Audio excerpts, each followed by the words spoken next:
بسم اللہ الرحمن الرحیم۔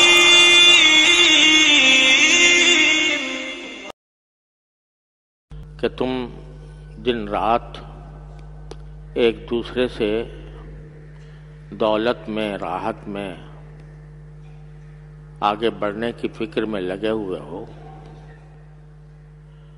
اور اس فکر نے تمہیں اپنی حقیقی منزل سے غافل کر دیا ہے۔ اس کو تم بھلا بیٹھے ہو کہ ہماری آخری منزل کیا ہے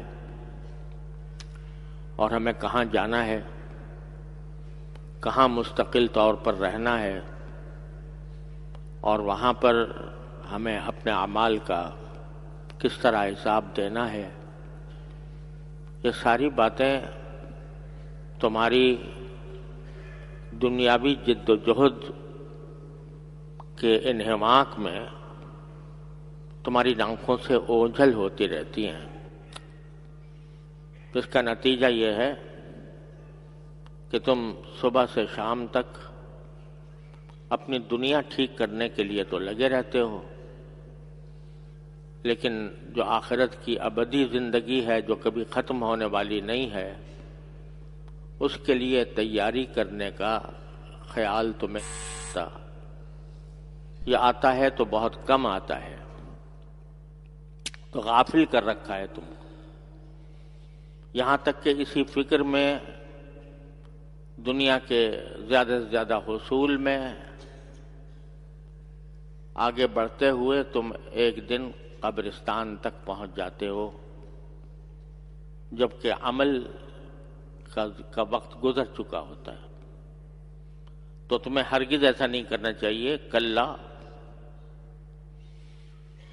الہاکم التکاثر حتی زرتم المقابر کلا سوف تعلمون ثم کلا سوف تعلمون۔ خوب اچھی طرح خود جان لو گے عن قریب، جب موت آئے گی، قبر میں پہنچو گے اور آخرت کا عالم شروع ہوگا، تو خوب اچھی طرح جان جاؤ گے کہ ہم نے کس کام میں اپنی زندگی کمائی تھی۔ 2 مرتبہ تاکید سے فرمایا ثم کلا ستعلمون، پھر آگے فرمایا کہ لترون الجحیم۔ یہ پکی بات ہے کہ ایک دن تم جہنم دیکھو گے اپنی آنکھوں سے۔ یہاں تو صرف جہنم کا تذکرہ ہو رہا ہے، جہنم کے عذاب کا ذکر ہو رہا ہے، تم کبھی اس کی طرف دھیان نہیں کرتے، لیکن وہاں تم اپنی آنکھوں سے جہنم دیکھ لو گے۔ اور یہ بات کہ جہنم آنکھوں سے دیکھو گے، یہ صرف بدعمال لوگوں کے لیے نہیں ہے، بلکہ جو نیک لوگ ہیں، جو اللہ کے اچھے بندے ہیں، وہ بھی دیکھیں گے۔ قرآن کریم نے اس حقیقت کو واضح فرمایا کہ ام منکم الا واردھا کان علی ربک حتما مقضیا۔ تم میں سے کوئی ایسا نہیں ہے جو جہنم کے اوپر سے نہ گزرے، چاہے متقی ہو، چاہے عالم ہو، چاہے اللہ کا ولی ہو، کچھ بھی ہو، جہنم سے گزرنا ضرور ہوگا۔ پل صراط جو ہے وہ جہنم پر بنا ہوا ہے، لہذا جب پل صراط سے گزرے گا انسان، تو چاہے کتنا ہی متقی ہو، کچھ بھی ہو، وہ جہنم کو اپنی آنکھوں سے دیکھے گا۔ لترون الجحیم۔ پھر آخر میں فرمایا وَلَتُسْأَلُنَّ يَوْمَئِذٍ عَنِ النَّعِيمِ۔ اور اس دن جب اللہ جل جلالہ کے حضور تم حاضر ہوگے، تو تم سے نعمتوں کے بارے میں سوال کیا جائے گا۔ یعنی دنیا میں ہم نے جو تمہیں نعمتیں دی تھیں، وہ آنکھ کی نعمت ہو، وہ کان کی نعمت ہو، وہ زبان کی نعمت ہو، وہ صحت کی نعمت ہو، وہ رزق کی نعمت ہو، وہ کمائی کی نعمت ہو، جتنی نعمتیں تمہیں دنیا میں ہم نے دی تھیں ان سب کے بارے میں تم سے سوال ہوگا کہ ان نعمتوں کا تم نے کیا حق ادا کیا۔ حدیث میں ایک واقعہ آتا ہے کہ ایک مرتبہ رسول کریم سرور دو عالم صلی اللہ علیہ وسلم گھر میں کچھ کھانے کو نہیں تھا اور آپ بھوک کی حالت میں تھے اور گھر میں کچھ تھا نہیں کھانے کے لیے، تو آپ اپنے گھر سے باہر نکلے اور اس تلاش میں کہ کوئی کھانے پینے کی چیز کہیں سے حاصل کی جائے، تو خیال آیا کہ ہمارے ایک انصاری بھائی ہیں، ان کا ایک باغ ہے اور اگر میں ان کے باغ میں چلا جاؤں تو وہ بڑی خوشی محسوس کریں گے، تو آپ ان کے باغ میں تشریف لے گئے۔ گرمی کا زمانہ تھا اور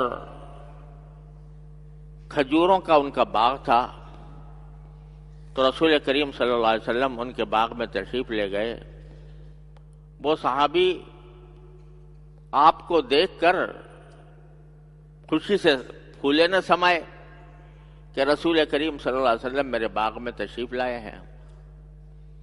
گرمی کا زمانہ تھا تو آپ کو ایک درخت کے سائے میں آپ کو بٹھایا اور آپ کے لیے کچھ کھجوریں اور پانی لے کر حاضر ہوئے تاکہ آپ کی کچھ خاطر کی جا سکے۔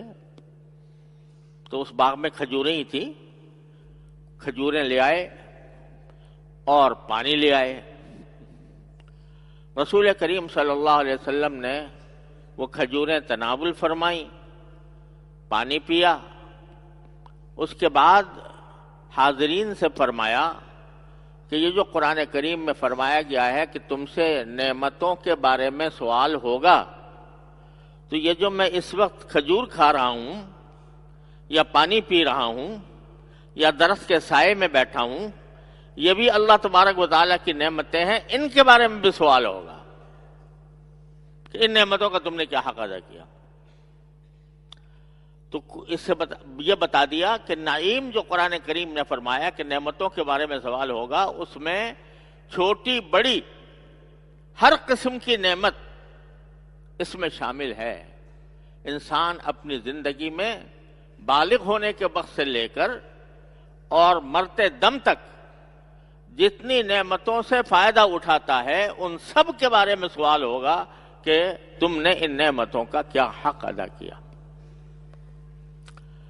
اب ان نعمتوں کا پہلا حق تو یہ ہے کہ آدمی جب بھی کوئی نعمت حاصل ہو، جب بھی کوئی خوشی کی بات آئے، جب بھی کسی چیز سے آدمی کو آرام ملے، اس پر اللہ تبارک و تعالیٰ کا شکر ادا کرے کہ یا اللہ آپ کا شکر ہے کہ آپ نے مجھے یہ نعمت عطا فرمائی، اور پھر اس نعمت کو غلط کاموں میں استعمال کرنے سے اپنے آپ کو بچائے۔ اللہ نے آنکھ دی ہے، کتنی بڑی نعمت ہے۔ اس شخص سے پوچھو جس کی بینائی اچانک چلی جائے کہ وہ کروڑوں روپیہ خرچ کر کے بھی وہ چاہے گا کہ کسی طرح میرے پاس بینائی واپس آ جائے۔ اللہ تعالیٰ نے مفت دے رکھی ہے۔ تو اس کا ایک تو حق یہ ہے کہ ہم اس کا شکر ادا کریں کہ اللہ آپ نے ہمیں دیکھنے والی آنکھ عطا فرمائی، اور دوسرے یہ ہے کہ اس آنکھ کو اللہ تبارک و تعالیٰ کی ناراضی میں استعمال نہ کریں، کسی ایسی جگہ استعمال نہ کریں جس سے اللہ تبارک و تعالیٰ ناراض ہو۔ غیر محرم پر لذت حاصل کرنے کے لیے نگاہ ڈالنا یہ اس آنکھ کا زبردست گناہ ہے، اس سے اپنے آنکھ کو بچائے۔ یہ ہے شکر، اور اس کے بارے میں سوال ہوگا کہ تم نے کتنا شکر ادا کیا اور اس نعمت کو تم نے کس طرح استعمال کیا.